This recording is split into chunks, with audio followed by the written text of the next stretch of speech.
हमारे साथ इस वक्त बातचीत करने के लिए मौजूद हैं सीओ अनुज चौधरी। यहाँ पर जिस तरीके से लॉ एंड ऑर्डर की सिचुएशन बनी हुई है उसको लेकर के पूरा कंट्रोल ये लगातार कर रहे हैं। साथ ही जो हाई कोर्ट की तरफ से कहा गया है कि रंगाई पुताई करने की जरूरत नहीं है, उसके बाद ग्राउंड जीरो पर संभल में क्या स्थिति है, बातचीत करने के लिए मौजूद हैं। संभल में इस वक्त क्या स्थिति है, क्योंकि हाई कोर्ट की तरफ से कहा गया कि रंगाई पुताई करने की जरूरत नहीं है। एएसआई ने भी अपनी रिपोर्ट में कहा कि अभी आवश्यकता नहीं है। हालांकि जो किनारे का एरिया है वहां साफ सफाई और अंदर जो झाड़ झंखाड़ है उसको साफ करने के लिए कोर्ट की तरफ से कहा गया। जो भी कोर्ट का आदेश हुआ है उसका 100% पालन कराया जाएगा। जो भी कोर्ट के दिशा निर्देश हैं उसी का पालन कराया जाएगा। शुरू से ही कोर्ट के आदेशों का ही पालन कराया जा रहा है, क्योंकि ये एएसआई की प्रॉपर्टी है। तो इसमें कल कोर्ट ने ही कहा था सर्वे करने के लिए, तो कल एएसआई की टीम यहाँ आई थी, तो उन्होंने अपना सर्वे किया, करने के बाद रिपोर्ट दी। अब न्यूज़ के माध्यम से पता चल रहा है कि जो आदेश हुआ है तो साफ सफाई का है, तो जो आदेश हुआ है उसका पालन करा जाएगा। जुम्मे की नमाज आज हुई है, सब लोग यहाँ से तस्वीरों में हम देख रहे हैं कि लोग निकल करके जा रहे हैं।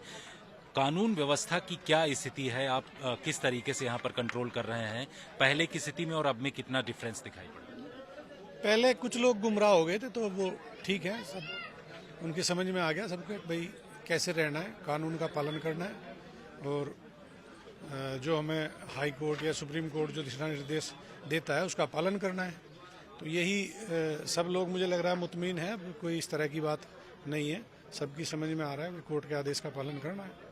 साफ सफाई को लेकर के जो कहा गया है उसमें कहा गया कि एएसआई की तरफ से कहा गया कि आसपास की जो दीवारें हैं उसमें थोड़ा सा दिक्कत है, लेकिन जो अंदर की दीवारें हैं उसमें किसी भी तरीके की दिक्कत नहीं है।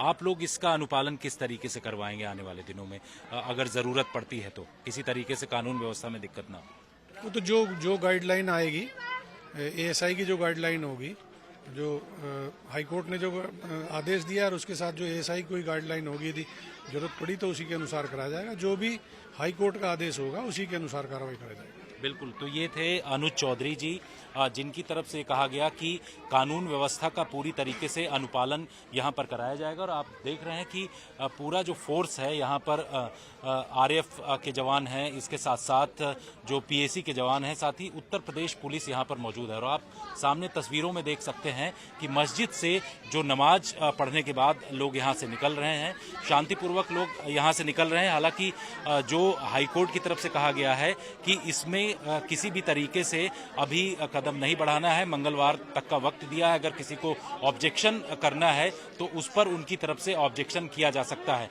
कुछ लोग हैं जो नमाज पढ़ के यहाँ पर आ रहे हैं। आप ये बताइए कि हाई कोर्ट की तरफ से जो कहा गया है उसको आप किस तरीके से देख रहे हो? भाई हाई कोर्ट का पाबंदी से पालन होगा। जो हाई कोर्ट करता है, हाई कोर्ट सर्वोच्च अदालत है, अदालत के फैसले का निर्णय लिया जाएगा। जो अदालत ने फैसला दिया है वो सर्वोपरि है, उसे देखा जाएगा और माना जाएगा। एएसआई की तरफ से कहा गया है कि अंदर के कुछ जो लिंटर है वहां पर लकड़ियां टूटी हुई हैं। इसके साथ ही उन्होंने कहा कि अंदर किसी भी तरीके से रंगाई पुताई की जरूरत नहीं है। अपनी रिपोर्ट में उनकी तरफ वैसे होती तो हर साल आई है रंगाई पुताई, तो हर साल होती है, लेकिन इस साल अदालत का आदेश है, अदालत का आदेश मानना होगा।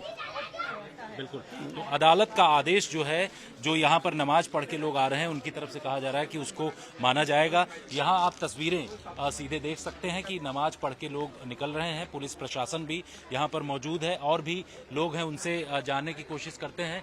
ये बताइए अंकल की हाई कोर्ट की तरफ से कहा गया है कि अभी रंगाई पुताई नहीं किया जाएगा, अगर किसी को ऑब्जेक्शन है तो उस पर वो लोग कदम बढ़ाएं। जी ठीक है। एएसआई ने कहा है कि अंदर अभी जरूरत नहीं है, उन्होंने अपनी रिपोर्ट में दिया है। आप लोग क्या कहेंगे? हम तो अंदर जाएंगे, नमाज सालों से हो रही बताओ, सालों से होती आई है, ज्यादा होनी है, सालों से हो रही बताए भाई, आपको सालों से बताई हो रही है। पेंट नहीं, पहली बार नहीं हो रहा, हर साल होता है। और इससे क्या है कि जो कीड़े मकोड़े वगैरह ये जो कुछ होता है सफाई हो जाती है, और कोई इतनी बड़ी बात नहीं है, सारा मसले हल हो जाते हैं। और हर आदमी चाहता है कि अच्छे रमज़ान शरीफ है, बेहतर है मामला, और क्या है। बिल्कुल। बाकी सब यहाँ पर आप देखिए कि जो लोग नमाज पढ़ के आ रहे हैं उनकी तरफ से ये तमाम चीज़ें कही जा रही हैं कि हर साल जब भी रमज़ान होता है तो उस दौरान जो है यहाँ पर साफ सफाई का काम किया जाता है। इसके साथ ही जो है इनकी तरफ से ये भी कहा जा रहा है कि कोर्ट की तरफ से जो कहा गया है उसका अनुपालन किया जाएगा। लेकिन सबसे बड़ी बात यह है कि आप बताइए कि इससे पहले रंगाई पुताई यहाँ पर होती थी, आप क्या कह रहे हैं? कोर्ट की तरफ से कहा गया है कि एएसआई ने जो रिपोर्ट दिया उसमें कहा कि अभी कोई ऐसी जरूरत नहीं है यहाँ पर रंगाई पुताई करने की। ईद के मौके पे रंगाई पुताई हो गया, ईद के मौके पे जी हो गया रंगाई पुताई सालाना, ईद के मौके पे। ईद होगी तब रमजान में। आप बताइए। पेंट तो हर साल होता था, पेंट तो कोर्ट का फैसला है, ये तो सबको मानना पड़ेगा, लेकिन रंगाई पुताई तो वो हर साल होती थी जामा मस्जिद, और होनी भी है। आप खुद देख लीजिए स्थिति कितनी है पीछे की, कितनी धूल मिट्टी हो रही है। ये तो पुताई हो जाए तो अच्छी है, बाकी कोर्ट का निर्णय है। मस्जिद कमेटी फिर 5 तारीख रखी है, जाएगी मस्जिद कमेटी, अपना पक्ष रखेगी उसमें। जो कोर्ट का फैसला होगा हम स्वागत करते हैं कोर्ट के फैसले। बिल्कुल, तो इनकी तरफ से कहा जा रहा है कि मस्जिद कमेटी जो होगी, जो यहाँ पर फैसला करेगी वो देखा जाएगा और मंगलवार को इस पर अगली सुनवाई है। आप देखिए इन तस्वीरों में कि मस्जिद के सामने से तमाम लोग निकल रहे हैं और इनकी तरफ से ये कहा जा रहा है कि जो भी आगे कदम कमेटी की तरफ से बढ़ाया जाएगा ये लोग इसको देखेंगे। लेकिन जो हिंदू पक्ष है उसका ये कहना है कि अगर रंगाई पुताई यहाँ पर होती है तो उससे दिक्कत हो सकती है, इसके जो मूल ढांचे या मूल स्ट्रक्चर जो है उसमें बदलाव किया जा सकता है। इस वजह से उनकी तरफ से ऑब्जेक्शन किया गया था और यही वजह है कि यहाँ पर कानून व्यवस्था और जो एएसआई की रिपोर्ट है उसके आधार पर उसका अनुपालन कराने के लिए सुरक्षा व्यवस्था को भी काफ़ी भारी मात्रा में तैनात किया गया और ये तमाम लोग जो हैं यहाँ पूरी तरीके से लॉ एंड ऑर्डर सिचुएशन को मेंटेन करने के लिए कदम बढ़ा रहे हैं। संभल से कैमरामैन लोकेंद्र पांडे के साथ जितेंद्र सिंह, आज तक।